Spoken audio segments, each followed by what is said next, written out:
Hi, Miss Xin. My name is Tang, student ID 036627. The first maxim that I will be presenting is equity will not suffer a wrong to be without a remedy. This maxim means that if a wrong has been committed against a party, equity will not allow the injured party to be left without a legal remedy.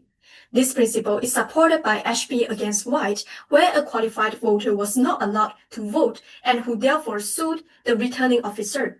In this case, Lord Holt highlighted that whenever the law recognizes a right, a remedy must also be recognized to enforce and maintain it. And whenever a wrong is done, the law assumes there is harm that must be compensated. Chief Justice Marshall states that the very essence of civil liberty certainly consists in the right of every individual to claim the protection of the laws whenever he receives an injury. Only if a party has waived his rights to an equitable remedy by his own act, this maxim would not be applied. However, in the early 19th century, equity traditionalists believed that allowing equity to intervene the strict common law and provide remedy produce harsh results could itself lead to overly expensive application of equitable principles, potentially causing injustice in certain cases. It has also been argued that equity has become more formalized over time, and this maxim must now be applied with caution. For example, Linley LJ states that it is a misconception to assume that equity will always provide an effectual remedy simply because the common law does not. Therefore, in this case, the court applied the common law rule that a judgment debtor's wages could not be attached and consequently declined to appoint a receiver an equitable remedy over those wages. As a result, the claimant was left without any remedy. Moreover, in Reed de Ploeg, it was held that an equitable claim must be grounded in an ancestry founded in history and supported by precedents and practice of the courts exercising equitable jurisdictions. Nevertheless, this maxim continued to develop with certain limitations, which extend to cases such as where both the right and the remedy fall entirely within the sphere of common law. Besides, several important doctrinal contributions made by the Court of Chancery in the 19th century have had a lasting impact on modern law. For example, in Hu Nin against Baisley, Lord Eldon faced the difficulty that no English authority dealt with allegations of undue influence exercised by a religious advisor. He held that he was not confined by the artificial limits of existing English case law. Consequently, Lord Hardwicke and Lord Eldon regarded the Court of Chancery's capacity to rely on equitable principles to remedy fraud and breach of confidence as a salient feature of its discretionary jurisdiction. And such systematic intervention of the equitable principles was deemed as necessary. This maxim is also particularly relevant to beneficiaries whose rights under a trust were historically unrecognized by the common law, which acknowledged only the legal title. Before this maxim was established, beneficiaries had no recourse against the trustee, who is the legal owner, even if the trustee misappropriated the trust property. At present, in such cases, equitable remedies may be granted because equity recognizes the beneficiary as the rightful owner of the trust property and enforce those rights by acting in personam on the conscience of the trustee.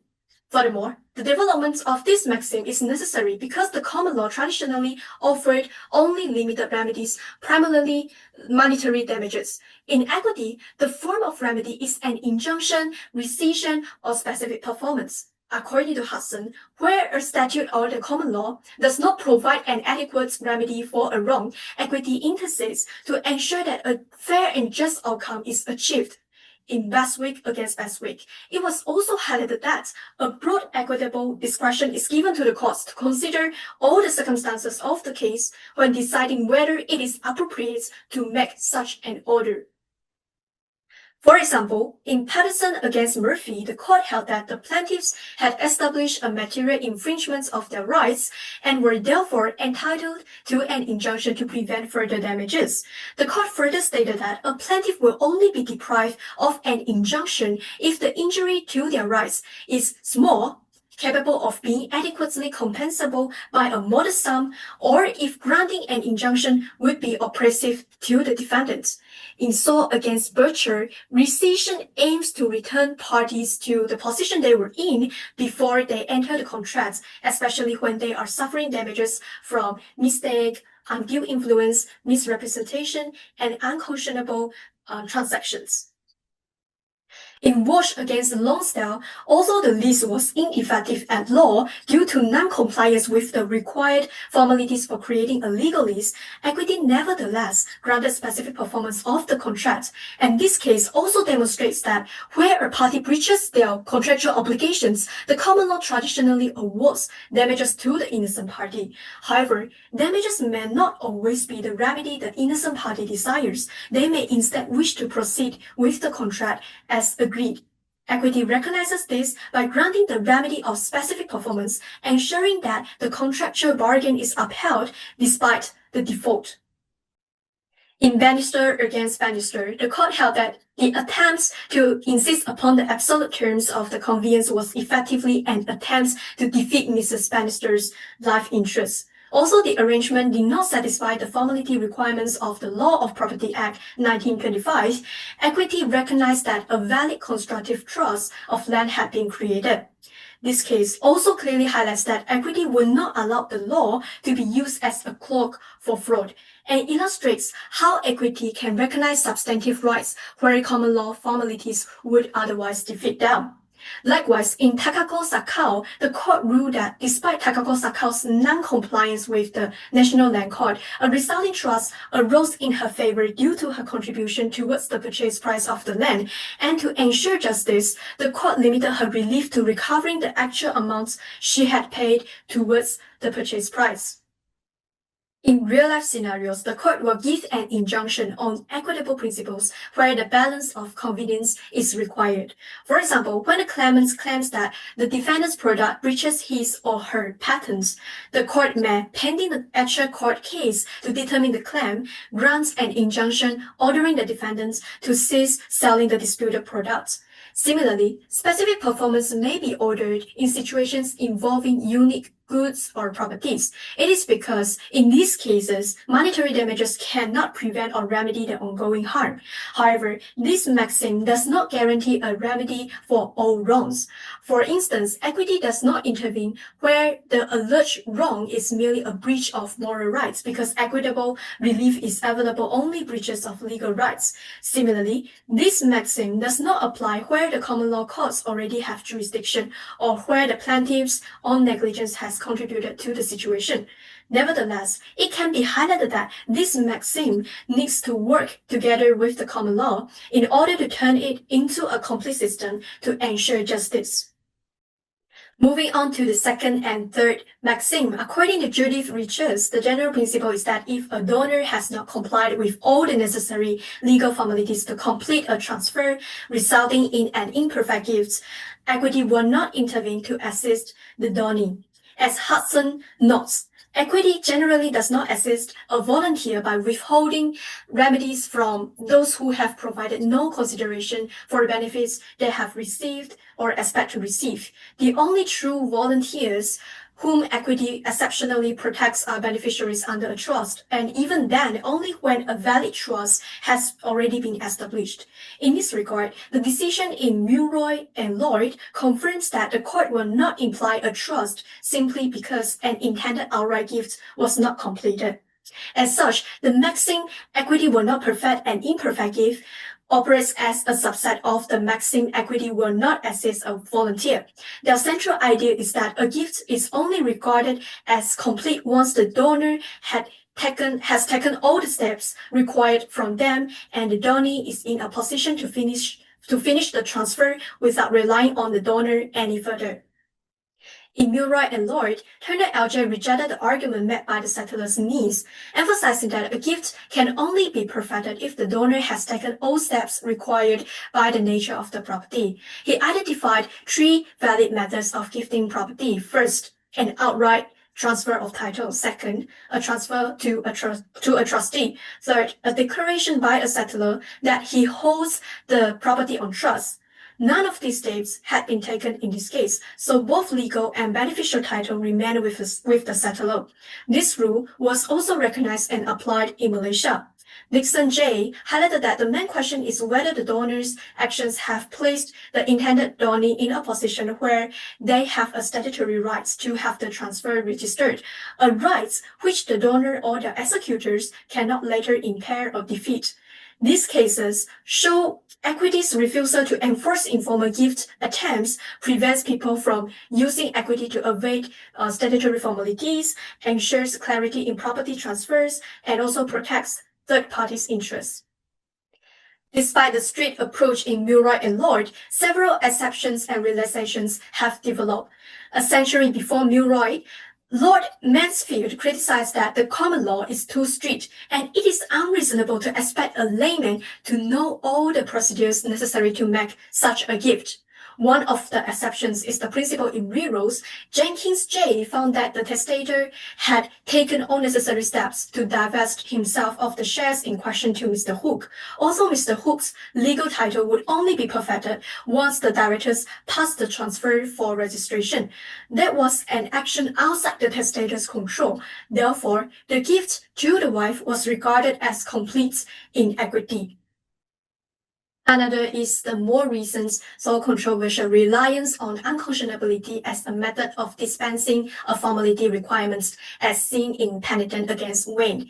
In this case, Arden LJ concluded that an incomplete gift is treated as fully constituted when it would be unconscionable for the donor to change his or her mind to have recalled the gift, and for the donor's personal representatives to refuse to complete the transfer after the donor's death.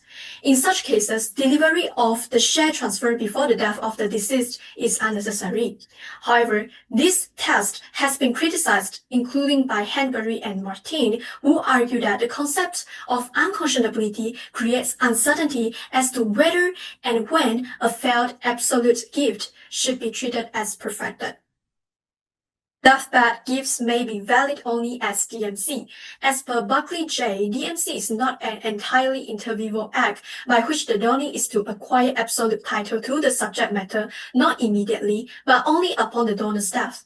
In order to make the gift valid, it must be made during the donor's lifetime in such a way that it is capable of taking full effect upon the donor's death. When a gift is held to be a DMC, the donor's personal representatives will be obliged to formally complete the gift or transfer it to the intended donee.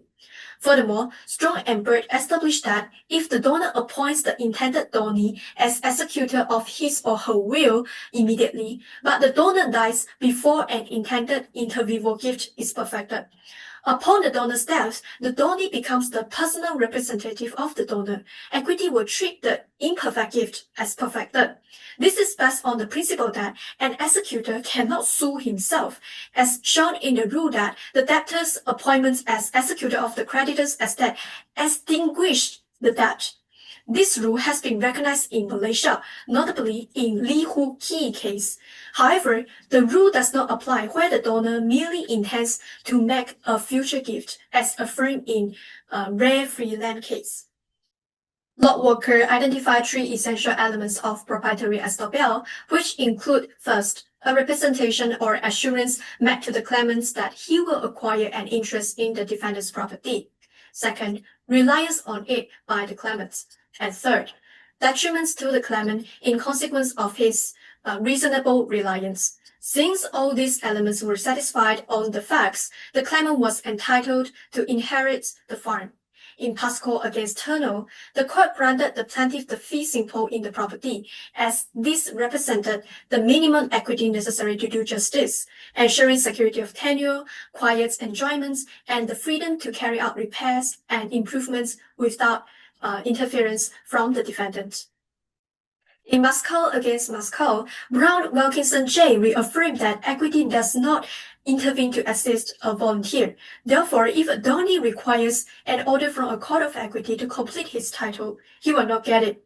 The gift is only complete where the donee already has within his control all that is necessary to constitute his title completely without further assistance from the donor. It was emphasized that although equity will not aid a volunteer, it will not strive officiously to defeat a gift. A good illustration is Pagarani case, where a valid trust was held to have been created over the trust fund, even though legal title had not been transferred to the trustees, since TCP had done everything necessary to create a trust. Besides, in Reed Deplogue, even though the charities were perfectly innocent, they had not provided any consideration for the distributions they received. Recovery against them was nevertheless allowed on the basis that equity will not assist a volunteer. Accordingly, these two maxims act as safeguards that prevent equity from undermining legal formality and certainty. In doing so, the court aims to protect the interests of the settler by not forcing them to make a gift when they have no intention of parting with their property.